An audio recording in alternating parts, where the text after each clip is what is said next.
Welcome to the Podfather podcast. You can find all my episodes on podfather.me. You'll find my 6 podcasts. Scan the QR code or go to rycolin.com. If you're looking for virtual assistants, go to va.world. My guest is a podcast producer, entrepreneur, marketing expert, and musician. Since 2019, he's been shaping the podcasting industry by helping businesses and content creators turn their ideas into successful shows. He is the founder of Saspod, a global podcast production company with a mission to make podcasts work. This year, he launched his own podcast, The Pod Files, a show where guests talk about the creator economy and share actionable insights on how content marketing can drive business growth and deliver real ROI. He's Romanian, but he's living in beautiful Glasgow in Scotland. Please welcome Bogdan Bratis. Hi, Roy. Thank you for having me.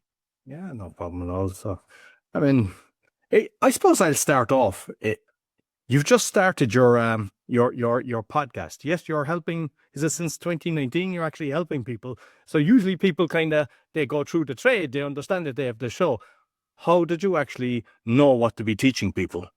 So basically, I started as a freelancer in the beginning, and I was helping most of my clients produce their shows, and I've seen the behind the scenes and all that. And I was always busy with producing my clients' shows. So what I decided, I said, you know what? I would love to start my own podcast and experience that for myself as well, like hosting it as well, because it's one of the things that I felt it's really important. What you talk in the podcast, right? The message, all the researching, the outlining of the episodes and everything. It's really important that you get to the core of the episode and what the episode is about. And I wanted to experience that for myself. So that's why I created the pod files. And not sure if you got like the similarity, but the name of the show comes from the X Files. So I was watching the X Files at that time. And then I was thinking like, what name should I, how should I name my podcast? And I said, you know what, the X Files sounds good. The pod files, because at the end of the day, what we're doing, we're talking with content marketers, with podcasters, successful content creators, and we try to discover exactly what they do to make podcasts work, right? So that's what all the show is about. So, and that's the reason why I started it. No, brilliant. So I want to kind of delve a bit back and learn about you, which I seen that you got into the finals of Romanian's X Factor, and I mean that's a fantastic accomplishment. So you might kind of tell us the journey and what your musician singing, I presume you were doing. So this started like way back when I was just 8 years old, right? I always wanted to do music, and I'm a classically trained keyboard player, pianist. I'm a singer as well. I play guitar as well. I play quite a few instruments. I'm a vocalist as well. So I'm a very multifaceted person when it comes, to the music industry. I also produce music. I actually produce music for film and all that. However, back in 2013, so I was around 17 years old at that time. I decided to apply for X Factor, and I went, into the auditions, and then they liked my style and the way I was performing and everything. And right after that, I got into Bucharest, and I played basically for the entire show until the end of the show. So right in the final, unfortunately, I didn't win, right? So I was so we were 4 in the final, and I was eliminated at that stage. The last song I played on the show was Rule the World by Take That. So yeah, that was fun. And then after that, I wanted to find my way around the music industry in Romania. So I was playing with a few function bands in Bucharest, very famous ones. And we would play, let's say, 3 times, 4 times a week. And we would also play at certain TV shows as the accompaniment band of the show. So the band that stays in the background and cues in guests and all that. So we were doing that as well. And then also at some point I started like to try to launch my own music. So I collaborated with a few producers in Bucharest and all that. However, things weren't going the way I wanted to go. It's quite hard to break in the music industry. And at some point I said, you know what, I'm young. I want to try something else. I want to explore the world a little bit. So why not moving to another country and see what happens and get more experience in there? So I decided to go to the university. And I studied popular music production there, and I graduated with a first-class degree. And during that time, I learned a lot also about marketing, not just music, because I was learning music, but there were a few courses here and there.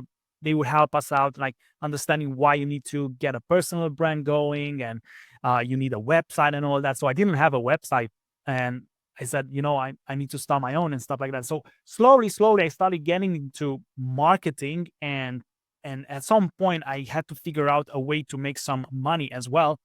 And then I landed on an Upwork job at some point. I signed up to Upwork, if you know the platform where loads of freelancers offer their services. The funny story, the way I got on Upwork was, I hired an Indian guy to do the sitemap on my website for SEO purposes for my music website. And then this guy started getting, you know, a little bit personal with me and started asking me personal questions. And then at some point I said, you know what, I'm just going to tell this guy what's my pain. At least somebody's going to listen, right? And I told him, look, man, I'm not making any money from music. Literally, I'm broke. Nothing happens. I was sending my music to the radio. Some radios will pick it up, but they will be very, very small radios. Some radios will reject it, and it would tell me the reasons for rejections and all that. And that started to hurt a lot. And then obviously on top of that, I wasn't making an income. So that was a problem. So I was telling this guy all this stuff. And then he said, you know what? Why don't you go on Upwork? There's loads of jobs in there.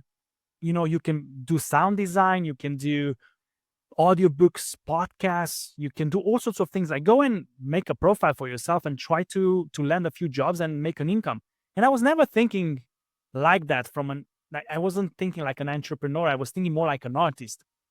So then I started to get my profile there, and quickly, in a matter of 3-4 months, I became one of the go-to podcast producers on the platform. I was having so many inquiries from clients. At some point, I had to close my phone because I was getting too many invitations to jobs and stuff like that. I remember I was in vacation in Crete Island in Greece. And while I was sitting on the beach, sunbathing and all that, I was getting notifications, and that started to become annoying already, right? So, and I was doing that as a freelancer. So obviously, you have so much time to produce a podcast, right? To produce podcasts for clients. So I decided to start a team. So I started hiring people, and I started training them, understanding exactly what they need to do when producing podcasts. And I was focused only on audio in the beginning, because that was kind of like, let's say, 5 years ago, YouTube video podcasts weren't really, really popular. They started to become popular recently. And then I said, you know what, I'm going to get into video as well. So I started learning a little bit of video production as well, and obviously hiring a few video professionals, and started offering that as a service as well. So yeah, that's how my journey from the beginning, from being a musician, from northwest of Romania, from a small town, got into Bucharest, then go in Southampton in England. And from Southampton, now I live in Glasgow. And the reason I moved to Glasgow is because I finally managed to get my own property, and I have a young son as well. So we had to make a change for some time. Yeah. Well, I've been to Scotland a few times. It's beautiful there, so I can understand the attraction. When you were like on the X Factor, like, did you have you created an account, a YouTube channel, a separate channel? Because when I was looking at your stuff, I mean, I see the podcast and everything, but I didn't see anything at the music or anything like that. And I'm just wondering, have you a separate one? Because sometimes usually people, what they do is, because of, a lot of people would know you and you'd get a lot of followers, and then just start building your other thing. So just curious why you didn't do that, or have a separate That's an awesome question. And I was really like exploring this side as well. So first thing first, I used to have in Romania, I was called Bogdan Bratis. That's how people used to know me in Romania, as the X Factor guy, right? So Bogdan Bratis, the X Factor finalist. However, when I moved in England, I didn't use Bogdan Bratis. I used only Bratis because it was really, really short. So I said, I'm going to make a brand with this name. So you'll find me online with that name as well. And in terms of like the YouTube channel, for example, I do have a YouTube channel for my own personal branding and all that. And I was keeping that only for my music in the beginning. But now I started to put more of my own stuff in there as well, not necessarily related to music, but they could be anything that are personal to me. So I started like uploading content there as well. But I also started my own business channel, Saspod YouTube channel, which that's where my podcast is as well. And I'm trying to grow that a little bit more at the moment.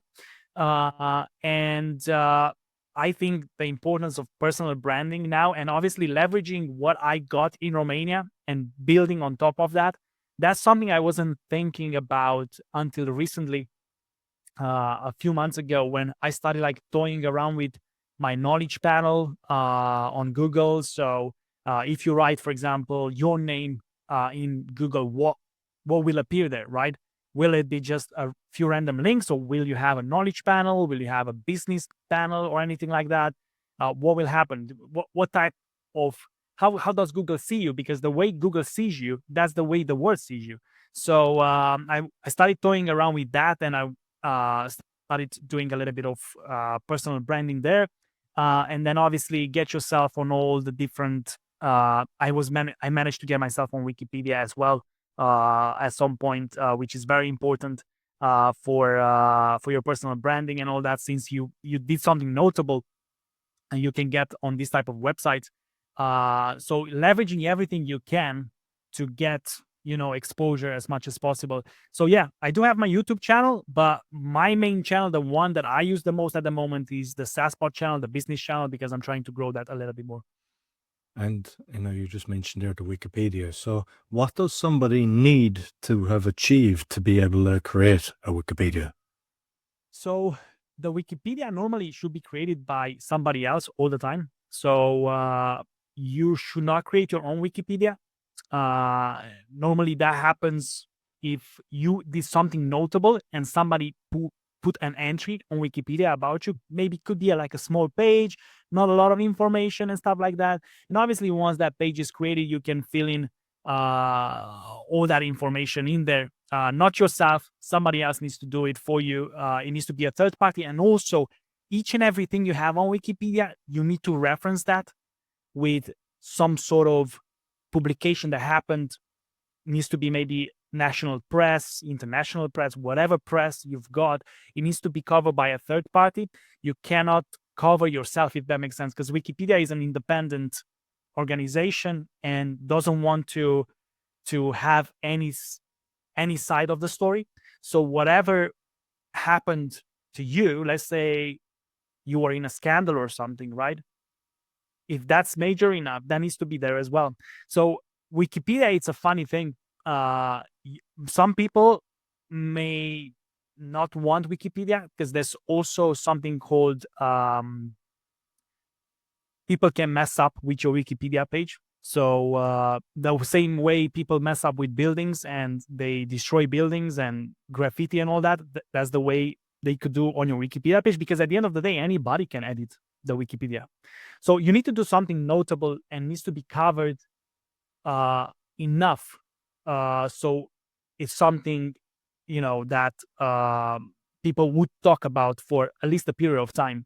Could be TV or national press or things like that. So that's what you need to do. And once you have that, if you somehow got the luck to be mentioned somewhere on a Wikipedia page or something, you can link from that and then you can start creating your Wikipedia page. Same with IMDb. It's kind of like the same thing.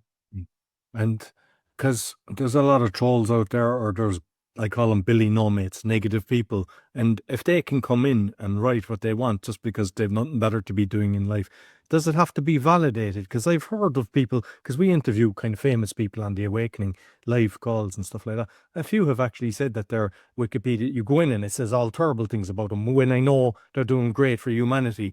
Isn't there any validation like that stopping these kind of crazy? Validation, there's no validation at all. So, for example, if a newspaper, let's say, covered you and they said you're a horrible person and you're an extremist or whatever, and if that newspaper is notable enough, so let's say it's national press, it's BBC saying that, let's call it like that, right? Wikipedia will see that as a reputable source. So if that's press said that about you, if somebody puts that into the Wikipedia, you cannot edit it out. There's no way you can remove that, even though maybe that statement may not be true, maybe false news. Which, well, if it's from BBC, you can be sure it's false news. yeah, you never know. So everything that that not a lot of stuff is like vetted correctly and made sure that the story is actually accurate, especially in the political world. That's a mess in there. So people are saying whatever they want. So especially for politicians, you can write the Wikipedias of some politicians and you're going to be like, what just happened? Like, and the sad truth is you cannot edit that out. That's what it means to be a public person at the end of the day.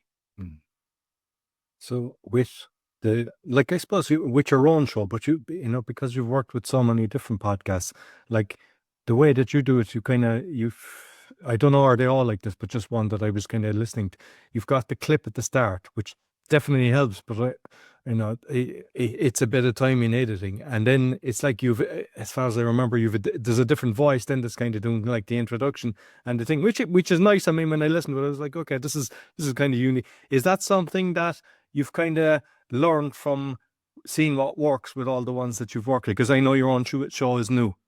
So my opinion about podcasting is that podcasting needs to be more like a TV experience, even though it's an online medium, right? Online now has become the go-to information space, right? We don't watch TV as much anymore, right? But that doesn't mean the quality of the podcast needs to be down just because it's on, let's say, online or whatever. And for me, it's important that with each and every show, I create an experience. It's not just the podcast itself, the talking in the podcast, but it's also the production quality of it as well. For me, matters a lot. So that's why I invested in my own studio, and I try to get guests in my studio. If they are local in the UK, if they are in London and I'm in Glasgow, I pay them to come to my studio, maybe pay them for a night, and they record the podcast with me in person, because I think that's the best way. However, sometimes you don't get that luxury. You have people in the US you work with or whatever, and then I try to maybe have a discovery call with them before, just to see their setup and everything, and if they qualify, and obviously I get them on the show as well. And then the intro itself, right, the trailer, we noticed that works for multiple things. One, it teases up what is gonna be covered on the podcast, because especially as a new podcaster, people won't trust you immediately. It's not like you're Joe Rogan and I go to that podcast and I'm gonna get some crazy stuff, right? Or let's say Stephen Bartlett here in the UK, equivalent of Joe Rogan, right? So you've got that snippet in the beginning, attracts people in the podcast, but also you can repurpose that snippet on social media. And obviously there's people that, and I do that as well. So you can create reels and you can distribute those on social media, on YouTube Shorts as well, which I found that it works quite well, putting reels on YouTube Shorts. And these tend to get more views, and then you can link those to your YouTube main podcast and stuff like that. But doing that really helps people understand what the episode is about without getting invested into it very much. And the people that are actually curious about what the podcast is about, they can actually listen to the entire thing. So yeah, that's why I create that trailer in the beginning. And obviously it looks pretty cool. So, and I do have my own podcast production company, so why not? So let's do it.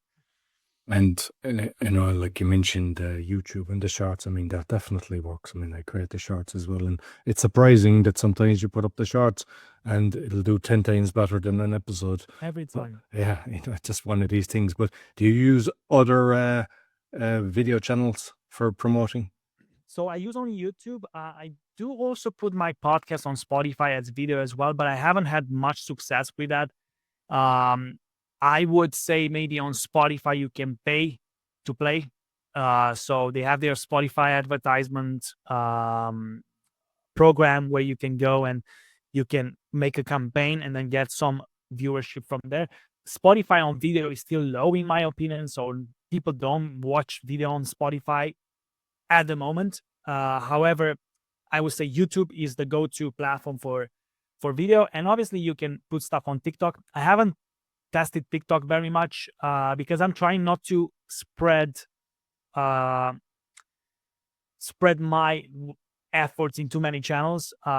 Yeah, sometimes that's a strategy. You can do that, but I like to focus on one channel at a time and see what works, and then go and do the next thing and so on.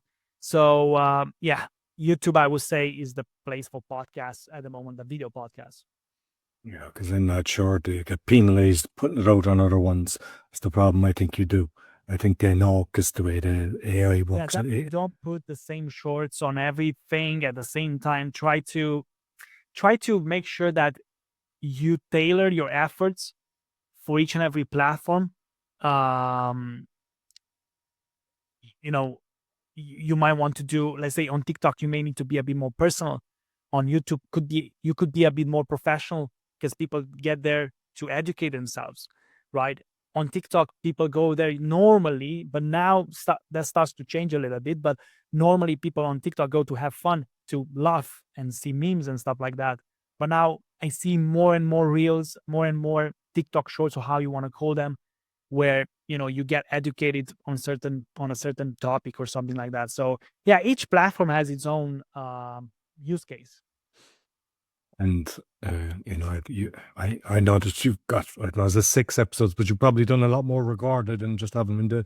But because of kind of content creation and things like that, what have you learned from your guests? Because I think you've realized that I've done something like 1,600 now at this stage, and every time you get someone and you're learning, and just based on what you're doing, what have you learned from your guests? Well, first thing first, I would say each and every guest after the podcast stayed in touch with me, which I think is the most valuable thing you can get from a podcast to start with. You connect with that person, and then obviously you are, let's say, you use your podcast as a networking tool.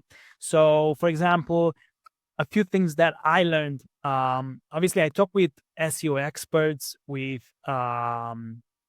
public speaking coaches, and for example, the show that is going to drop this Wednesday is going to be with somebody that books guests on podcasts. So things like that. So what I learned, for example, in the SEO, the biggest thing that I learned is that you need to be holistic about what you do. So it's not just what you do on your website with the keywords and all that, but it's also it's outside your website. Obviously, you get all the backlinks and all that, which is important. But getting on podcasts, for example, it's a great SEO strategy. So, for example, now, Roy, you interview me. I already saw that you made a post, right, with my bio on your website, and you're sending me a link back to my website, which increases the authority of my domain, and then obviously attracts more eyes on my business, because everything that I wrote on my blog, for example, starts to rank higher because of your link, for example. Obviously, you need to do a lot more to make that work, but that's one of the things why people should get on podcasts. Obviously, another thing that I learned, so that was the SEO. Another thing that I learned is on the public speaking side.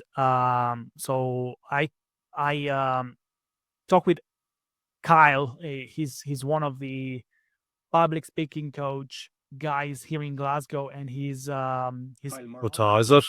Hmm? Kyle Murtaugh, is it? yeah Kyle, Yeah, sorry. I've had him on a few years ago, on the speaking podcast, He was on your podcast. Yeah. Yeah, he's a very nice guy. He has a very good vibe about him, and I like that. And then basically, I read his book, and then what I realized, what I learned from him is all that does with posture, the way you talk. You're a closed person, you're an open person, in terms of the way you approach a discussion with somebody. The idea of overcoming the fear of public speaking. So, for example, I'm not native English speaker. I'm Romanian to start with. I speak English as a second language, but that doesn't stop me on going on podcasts like yours or having my own podcast and get my point across at the end of the day. And what I learned talking to him, for example, was overcoming that fear is very important. And the more you do it, the better you become over time. And obviously try to improve every single time. So, for example, on your podcast, I do already feel like I'm talking better at this podcast than the last podcast I've been to. So it always, you always improve while you do that. So it's something that we need, and we need that every single time in whatever interaction you have in life. It's not just podcasting or speaking on a stage or anything like that. It could be just, let's say you want to talk with a business partner and you want to get your point across properly, and obviously stuff will be better for you because you'll be able to communicate properly. So that's something that I learned from Kyle, for example. So yeah. And I mean, I go on a lot of podcasts as well, and what I figured is, you tell different stories, and obviously depending on the questions they're asking, but you then, based on their reactions or how they see it, or even the comments for coming in from shots that are created, you realize what actually works better, and then you can improve a story. So then when you're going, like 50 podcasts later, you're having conversations, and you kind of, when they ask you a certain question, you can always steer it towards a certain story that will resonate with a lot of people. And that's just time. By the more you speak, the more you realize that the benefits of it. Exactly. So getting on podcasts, every time you get on a podcast, the thoughts start to wire in your brain in a certain way, and you know what people want to hear as well. Because maybe not everything that I say today is interesting, right? Some things may be boring, right? But you start to learn what people are interested in, as well as, for example, you as the host, you have a reaction on something I say every time.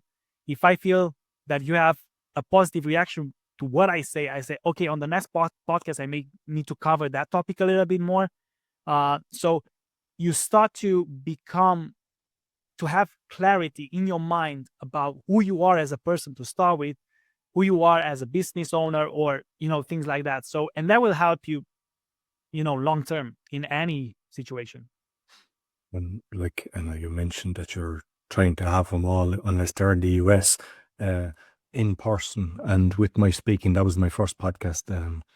I had people in person, and it takes a lot more time because you're getting them to relax, and then you have the interview, and then you might go for dinner and stuff like that. So sometimes it could be half a day or even a day, and you will stay in contact when you've got that kind of.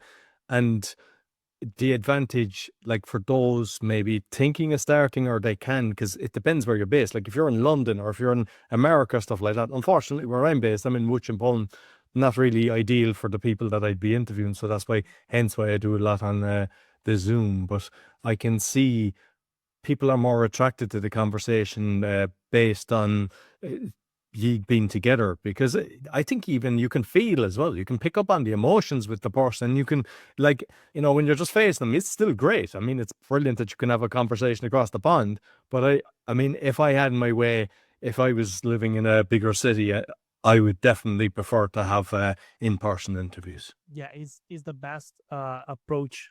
You definitely feel the room. You feel this. I think there's an exchange of chemicals as well. It's not just the words.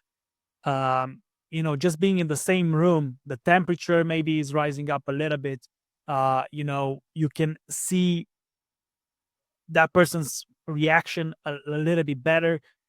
Obviously, the conversation can go in a different direction because of that. So the dynamics are definitely different when you are with the same person in the same room. And one of the things that I was talking with Kyle, for example, was that, for example, now I'm looking into my screen, I'm looking at you while I'm talking, but I should be looking there, right? I should be looking right there. However, I cannot do that because at the same time, I need to look at you to get your cues and everything. And that is not a problem in real life, right? You are in the same room. I'm looking at you at the same time. So there's no issue with that. So yeah, that's what I should do normally. But you cannot do that in remote recordings, unfortunately. It's quite difficult. Yeah, and like what I used to do is I'd have speaker view and I'd have my own little picture at the thing. So I was looking kind of like that. But what I've realized is split screen actually works better because people are looking at the engagement. They can see your reaction and see my reaction as you're telling a story. And even though for shorts, because I know there's sometimes you can upload and have both when it goes to the cloud, but I prefer keeping it on my computer. So you can even have both. You can, if you want to, you can have it that it's speaker view or split screen. But yeah, I mean, I look at you as well because even sometimes when you're talking to somebody, you can see, you can even get a kind of inquisitive look, like, did they really get it? Whereas if you're just looking at the screen, you didn't get that, and there could be an uncomfortable silence. So that's why I always go for looking at the guest. Yeah, that's how it works. So Saspod, I mean, you're saying the editing, you might say exactly what you're doing. Right. Awesome. So we help clients with producing podcasts. So from the beginning, let's say a client comes to us, could be a business, could be a content creator, an influencer, doesn't matter what, the goal is at the end of the day. The client comes to us, they want to understand what they need to do to record, first thing first, to record the best podcast. So what equipment they need, what technology they need to do it, depending on the situation. It could be a remote podcast, could be an in-person podcast. If it's an in-person podcast, we call a few studios around their area, we get a few codes, we make sure that the people there are recording things properly. Some clients come in my studio here in Glasgow to record. I do have a few partners around the UK, and I'm actually expanding now in the US as well with a future partner in New York City. So we send clients to reputable studios that know exactly what they need to do in terms of recording good content. And yeah, so we make sure that the recording, first thing first, is proper.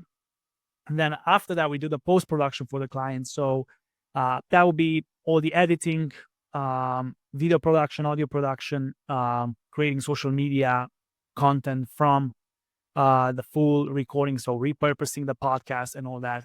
And I do have my copywriting team as well. We'll take the show, we'll make, let's say, an article on that show, SEO targeted, so on a specific keyword that we choose, depending on the site's domain authority. Could be a long tail keyword, could be a short tail keyword, could be even the name of the guest, for example. We make sure that article ranks properly. With the show notes as well, you have more possibilities to rank on Spotify, on iTunes, on YouTube, whatever. So we do all that. And then obviously, after the podcast is post-produced, we also help with the promotion of the podcast. So, and this is something that we've just started this year. We don't advertise it as much on Saspod at the moment because we are doing this with our selected clients. Because in order for that to work, you need to have like a very, very solid show.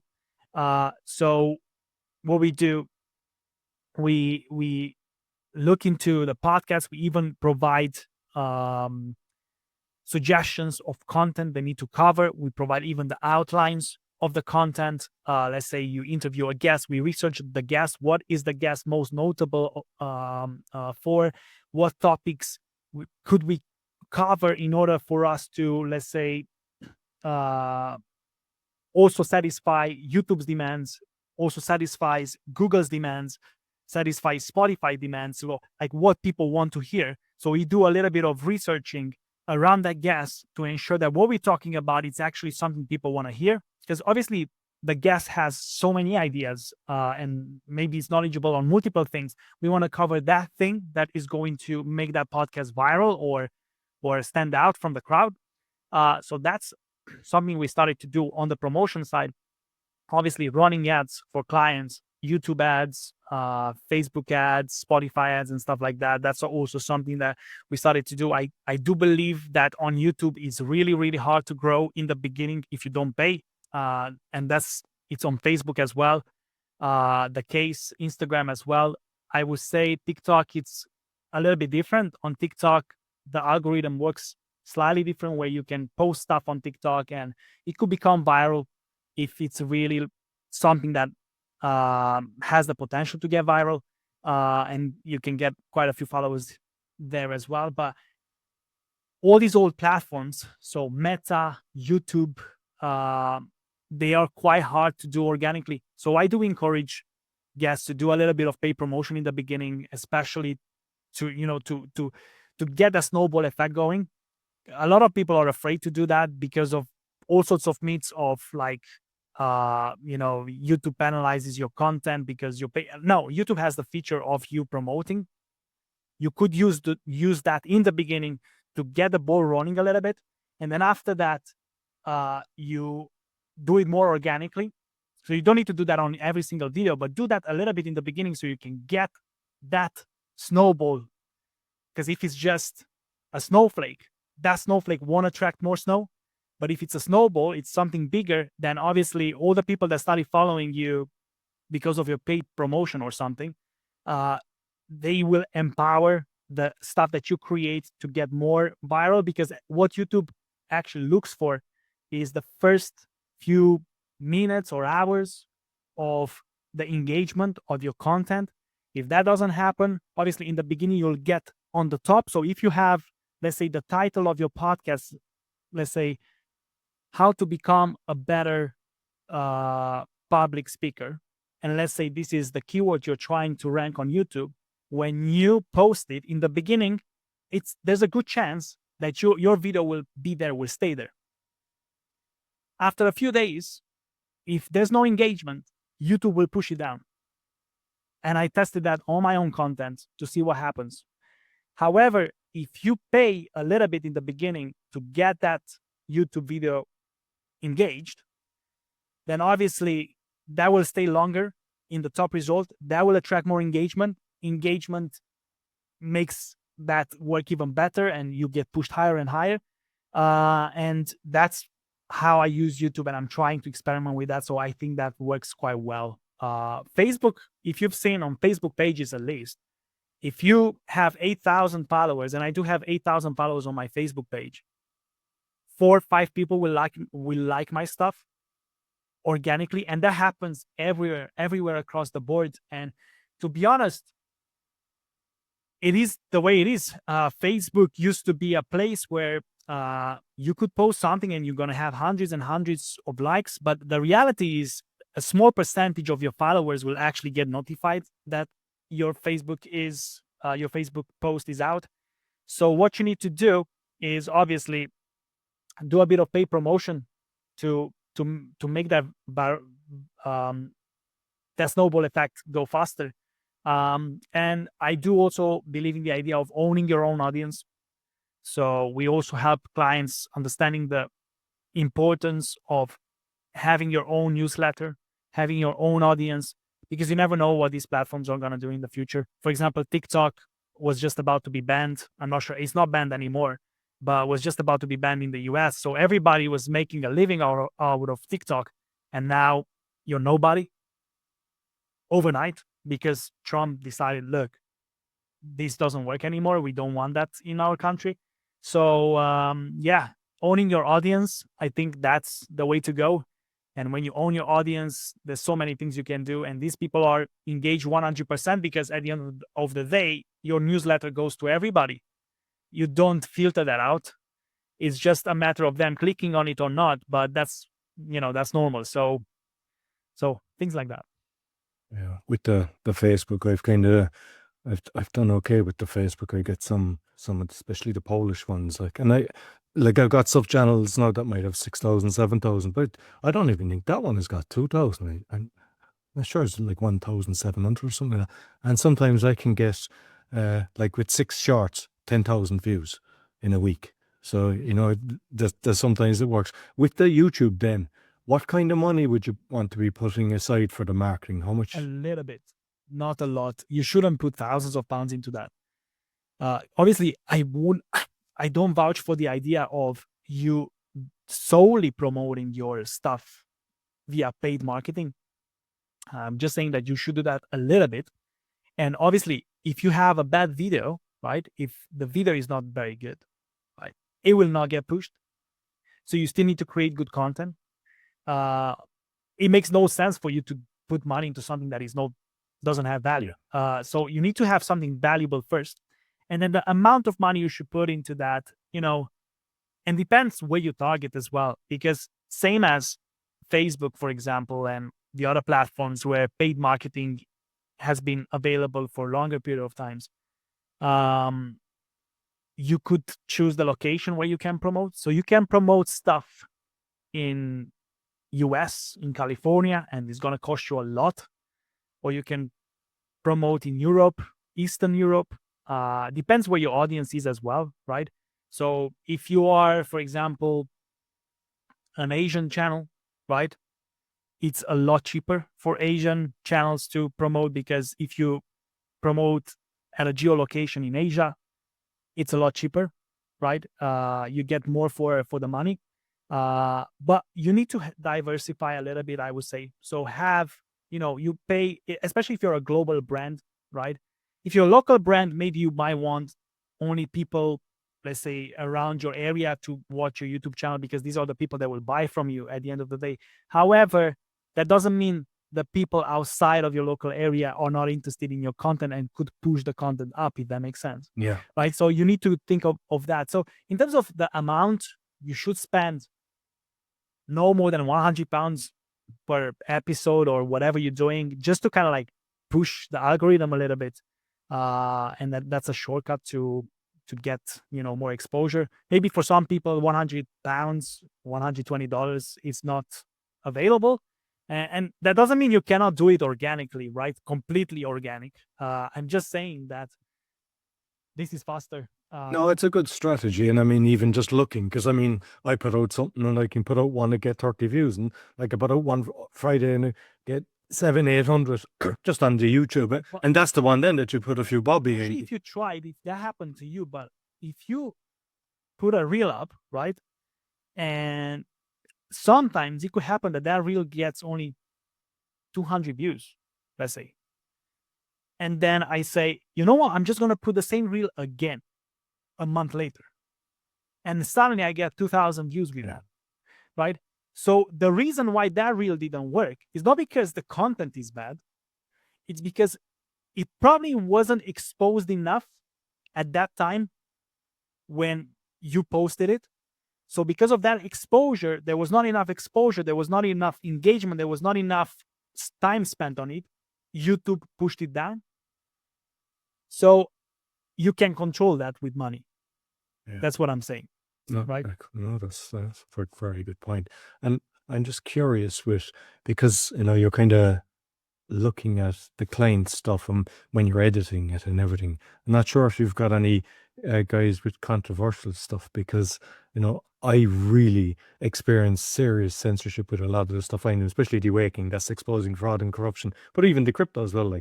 And my meditation, I've got stuff removed from that. Even Spotify removed stuff from that. I got a YouTube channel removed for my Awakening, the crypto, and a year later, without any strikes on the crypto, and then a year later they just decided to give it back. I got kicked off TikTok, and after 6 months, last week, they actually gave it back to me. But I experienced so many things, and I could say about, the 15-minute cities, and it blocks me because you're not allowed to talk about that. Yet it's 100% true, and I'm just curious, is it something that you keep an eye out for your clients, because knowing what could get them a strike? Because there's nothing worse, because I know when you get a strike, you're going, what's wrong with that? And you appeal, and they especially YouTube, it's like just AI, it's just responding. It doesn't, even within seconds, it's responding saying we've reviewed it and no, and it's a strike. And is it something that you kind of look and go, better not put that statement out? Or Right. So we have a clear conversation with the clients. First thing first, when it comes to this. So we do have a few controversial podcasts that we work on. I'm not gonna say the names because I'm not sure if they want to get mentioned or not. I think every podcaster wants to get mentioned, so I don't know anyone. Well, what I'm gonna say maybe doesn't necessarily needs to be covered, but the podcasts are very controversial, right? So I experienced that with clients that knew very well that what they're talking about in the podcast is very controversial, and they knew that they could get striked at any point. So that's at their own risk, right? Because the topic is so controversial, you cannot imagine that may not happen at some point, right? And when it comes to being striked, it's not like the removal of your YouTube channel necessarily, but you don't get monetization, which obviously for some YouTubers, that's a big issue. But for other people that are doing this as a business, right? Monetization is a big, it's a small side of their income, right? They make mostly the money they make, they usually do that through selling their own products and all that. So, or services. Now, I got the experience of a client that came on board mid-show, right? And they already had the name figured out. Their episodes were already released on YouTube and everywhere for quite some time. And then we produced the podcast. However, at some point, they got struck by Disney. So the name show they used was trademarked already. And then obviously they were not able to use that for their own podcast. And if that client would have started our collaboration with us from the beginning, starting the podcast with us, with the entire strategy that I provide as a free consultation, I do have a process in place through which I go with clients, and before they actually pay me any money, we go through an entire strategy to ensure that what they do is actually safe, not just safe, but also has some sort of like plan around it. Obviously, clients can pay me more for the promotional side, which is something that I charge extra for. But with all the clients, I have an initial strategy plan, right, that I create for them. And one of the things that I do for them is I'm checking to see if their name of the podcast, for example, is trademarked or it's used by another podcast, and there could be a conflict of some sort. Because I had my own trademarking experience as well with my own name, Bratis. At some point, a musician tried to use this name, and I had to put him down. And for that to happen, I had to register my own trademark. So Bratis is trademarked in the entire European Union. So nobody can use that for music.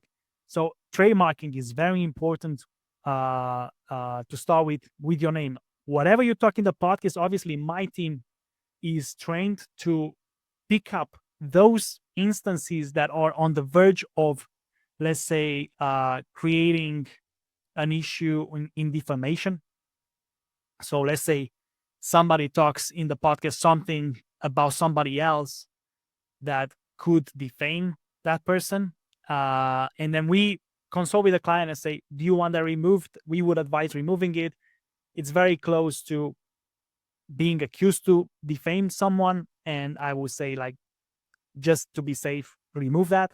We censor podcasts. So if they talk stuff, and they use a certain language, for some podcasts, we do censor them, and that actually impacts the virally. It impacts the outreach of that podcast, because Apple Podcasts, they will put explicit or not explicit, and if it's explicit, it will go to a certain type of audience only, right? Or it will not be as pushed. For example, I'm not sure exactly how it works, but for sure, I know that an explicit podcast will not have the same exposure as a non-explicit podcast. So if you want to censor your podcast, obviously it takes a bit more effort, especially if you add a very interesting guest, right? But I think it's worth doing. Another thing we also do with the client, so we talked about defamation, is as we work with the clients, we understand what they want to cover in the podcast and what subjects we should stay away from. So I talked with, I had one client, and I still have these clients, so we're still working together, but she would sometimes touch on her family. Like she would touch the subject of her family from time to time and talking about her kids and stuff like that. We knew that that's something that shouldn't be covered on the podcast. Even though she said it in the episode, we would, since we learned that she doesn't want that covered, now we just remove it as a default procedure. We do it every single time because we know that that's something she doesn't want covered. So we have this type of clients with which over time we grow a relationship, and the editors understand exactly what the podcast is about, because you would get the same editor working on the same podcast all the time. It's only in rare cases where an episode would be sent to another editor. Maybe that editor wasn't available, maybe for medical conditions or something happened. It's just in that case when that happens. But usually the same editor works on the same podcast. So that editor understands everything about that podcast, which is very important. And obviously there's the project manager on top, which oversees, supervises the entire process. And that person is also doing a quality control on the podcast, which is important to make sure that what you get out there is 100% correct and doesn't defame anyone. Yeah. And just going back on the trademarks, because like I've done a lot with patents with different people over the years, but with the trademarks, because is it you get an international one? Is it the same thing? You have to keep paying it yearly, or is it a once-off payment? How does it work?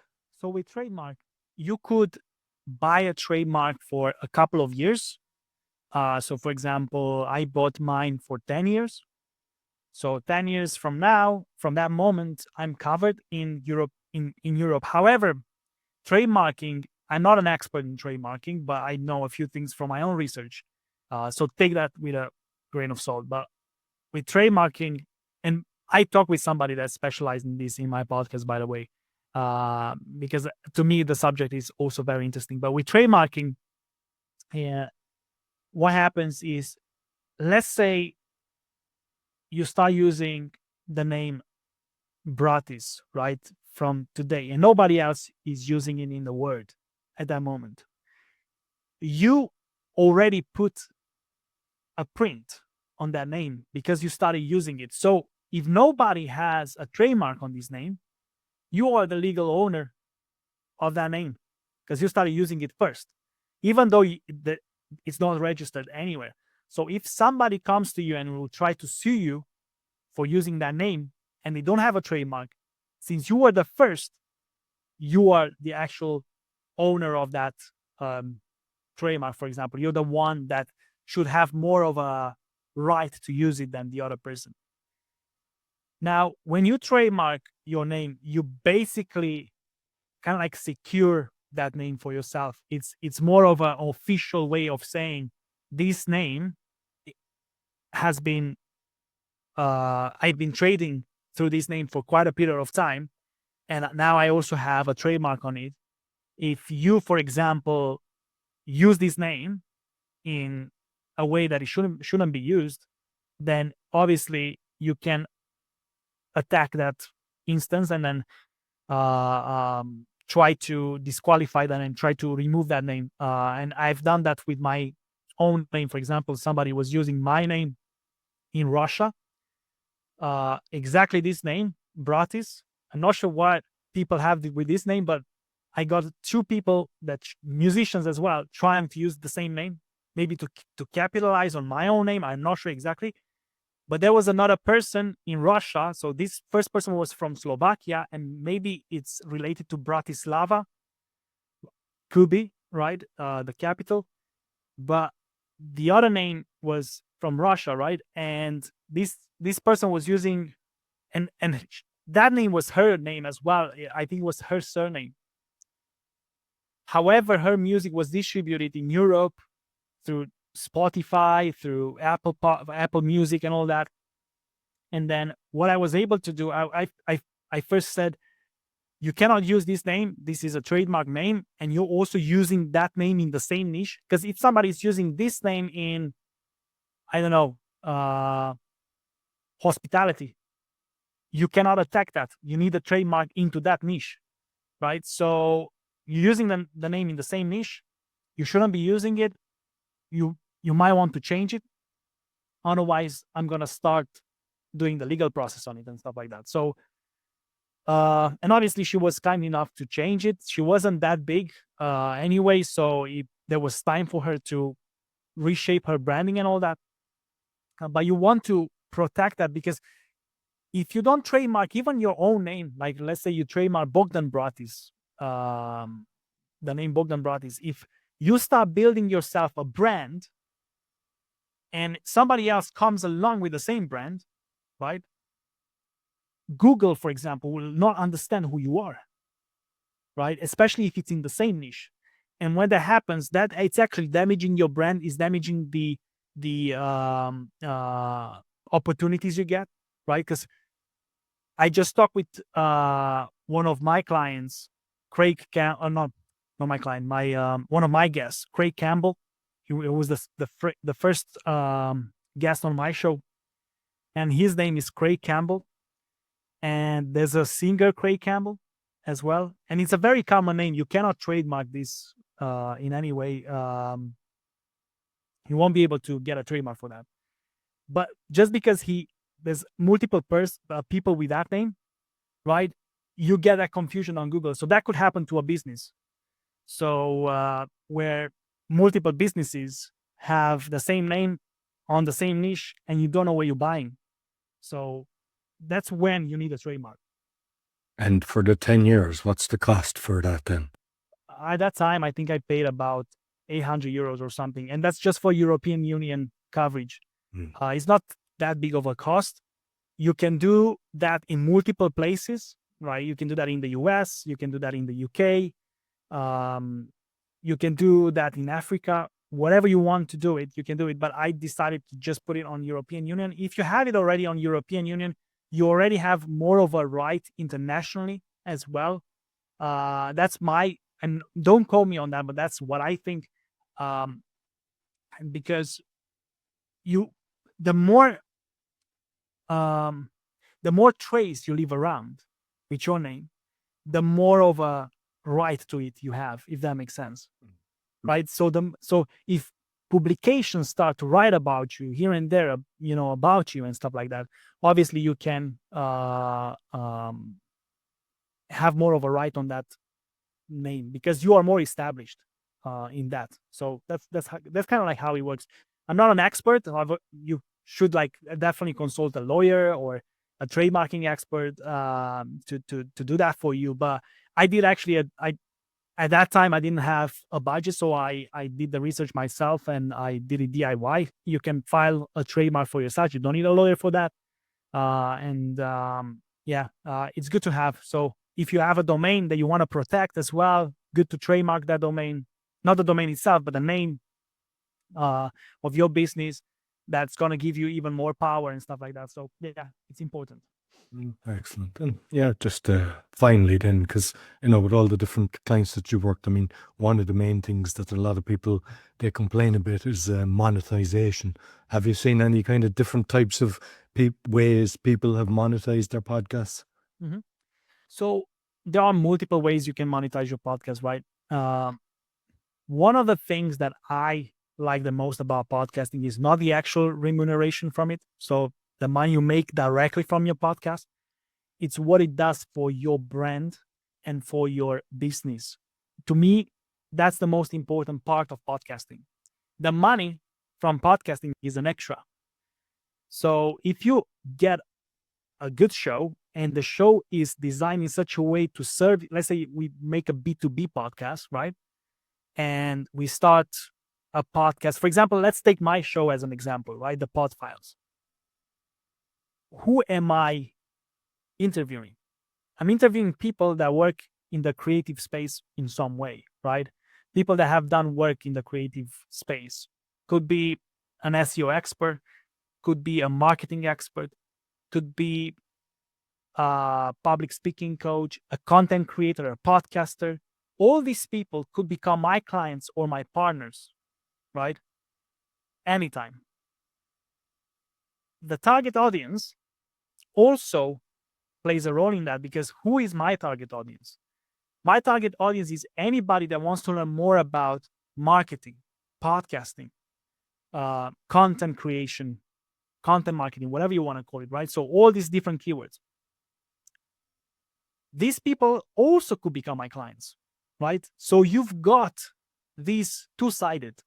So that's kind of like when a business comes to me and they want to start a podcast, I'm trying to brainstorm with them exactly, first thing first, who their clients are, what they're interested in, and then obviously who the guest should be.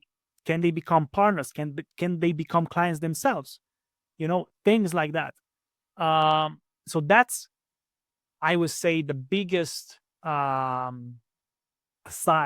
of podcasting that will generate you the most amount of money, because one client, depending on the business you're running, could pay you thousands, right? One single client, right? So you could run a show for 10 episodes, but maybe if you are an investment company, right, that deals with millions, one deal would be enough for that show to be worth it already, right? Now, the other side is obviously direct monetization through your podcast. So you can get that through YouTube, like I said, YouTube monetization. You can also get sponsorships, right? So there's these type of podcasts that run podcasting as a business.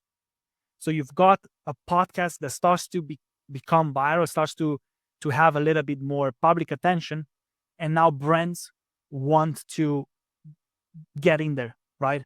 And advertise on your podcast. So negotiating deals with sponsors, finding sponsors and all that, that's something we can help with at Saspod. Affiliate marketing. So using affiliate links, you can send clients to the business. Obviously, you don't have necessarily a contract in place. You didn't talk with that business for that to happen. Most reputable businesses will have some sort of affiliate partner program. You can apply into that, and obviously you can get monetized through that. So every time people buy through that link, you're going to get a percentage. You can obviously go to any type of business at the end of the day. Even if they don't have an affiliate program, you could come, let's say, to my business and say, what if I send you a client? How much would I get in return for that? And I say, look, if you send me a client, you get, 15, 20%, right? From each client you send. So you could think about your podcast as a business, as a place where you can start making business. Because at the end of the day, even TV channels, right? Radio shows, they sell commercials, they sell ads and placements in their shows, because they have the audience, and the audience itself is the business. So now you can do all that. And then obviously there are the other things you can do with Spotify, the new monetization program they've got. I haven't tried that myself. From my experience with music on Spotify, I know that that's not going to become something that people will make a lot of money from, because musicians make pennies on Spotify, and there's a lot of suing cases on that, unfortunately. So that's something that I would say you could do to monetize. And that's it. I would say that's what you should do. Yeah. No, perfect. I mean, I totally agree with you. I mean, that's what I do. I even, yes, a lot of guests come on, they become customers. We're finding getting people on a tour, podcast tour, and different things like that. And the affiliates really works, because sometimes you just leave it on the show notes or on the side of the web page and do nothing, and people click and you get a commission. And I prefer the ones that are lifetime, because sometimes people do a commission just for the first year. Lifetime is the best. The lifetime is brilliant, because I have my own affiliate program, and for any client, for example, if somebody wants to opt into that, for every client they send to me for podcast production services, I give them 15% lifetime. So every single transaction that happens, 15% is theirs. So yeah, and also the personal branding side. There's no price you can put on a personal brand. You as the host, right? Sometimes hosts of businesses or podcasts or whatever, let's say as the CEO of a business wants to start a podcast solely to increase their personal brand, right? That's why they do it. The reason why they do it is because the personal brand in this day and age is extremely important. Like I said, when people Google you, what will they see? That's one thing that you might want to ask and want to control. And obviously, when they Google, let's say, their own name, right? So they go on Google and let's say your customer wants to know who they're dealing with, right? They go and Google you. Will they see anything? And if they see a podcast where you invite experts on the podcast and you talk and it's long form content, so you have enough time for you to tell everything you say, like everything you believe, people will trust you more. And I had clients come to me and say, I saw you on that podcast. I wanted to hire you, but once I saw that podcast, I said, yes, definitely you're my guy. I didn't interview anybody else. That's because he already connected with me. So there's no reason for that person. If he really liked my thoughts and my ideas and my way of doing things, then they'll say, this is the guy. I already know what this guy is about. And you could have 50 million interviews with other competitors, right? If you already made your mind, that's the guy I want to go with. And that's what personal branding does. So it builds, and whatever you touch after that, because you may want to transition from, maybe you sell that business later on. Let's say you sell Saspod and you go to something else. That personal brand sticks with you, and everything you touch will happen faster because of that. Yeah, totally agree. Listen, Bogdan, thoroughly enjoyed the conversation. You might let people know where they can find you. Right. So you can find me, obviously, on my LinkedIn. You can find me on Bogdan Bratis. So it's LinkedIn/Bratis, I guess. So that's my LinkedIn URL. And then obviously you can find me at Saspod if you want to work with me. There's a contact form. There's a tidy call or Calendly, how you want to call it. Calendar, you can book a call with me. And yeah, that's it. And I'm looking forward to chat to you. Okay. Make sure I put all the links on the audio and the video. Thank you very much. Thank you, Roy. So that's all for the Podfather. You'll find all our episodes on podfather.me. Scan the QR code and find my 6 podcasts. You can see the graphics of what they are, or go to roycolin.com. If you're looking for a virtual assistant, go to va.world. Be sure to give us a thumbs up, 5-star rating, share with your friend. And when you check out Bogdan's podcast, make sure you give him a 5 stars, so it all helps. Until next week, take care.